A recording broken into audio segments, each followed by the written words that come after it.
দেখেন কিছু সুযোগ্য মায়ের প্লাঙ্গার সন্তান কি বলে দেখেন, আমার বউকে যদি নিয়ে আমি সেলুন ব্যবসা করতে পারি, বউ ব্যবসা করতে পারি, তাহলে আপনার বউ যে বিভিন্ন অফিস আদালতে কর্মস্থানে চাকরি করে তাদেরকে কোন ব্যবসার ক্ষেত্রে পালবেন আপনি?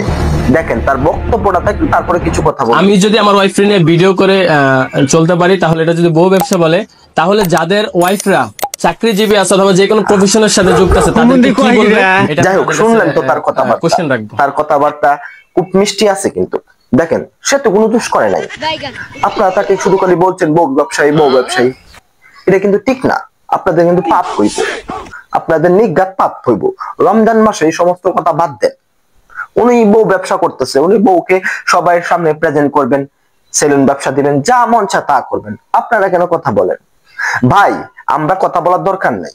আমরা সাধারণ মানুষ, আমরা হচ্ছে কেটে খাওয়া মানুষ। হ্যাঁ, আমরা বউ ব্যবসা করতাম না। হ্যাঁ, অন্তত পক্ষে দেশের মানুষকে তোমরা বিব্রত করো না, দেশের নতুন প্রজন্মকে নষ্ট করো না।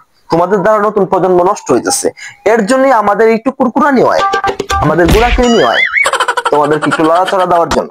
কারণ তোমরা যারা সাবরিরা আছো, বউ ব্যবসায়ীরা আছো, স্বামী ব্যবসায়ীরা আছো, তারপর আরেকটা দেখলাম শ্বশুর ব্যবসায়ী, আরেকটা বাবা ব্যবসায়ী, কত ধরনের ব্যবসায়ী পড়ে রয়েছে। আর আমরা রোহিঙ্গা, আমরা আসছি ভোটার আইডি কার্ড ঠিক করার জন্য। আমাদের আর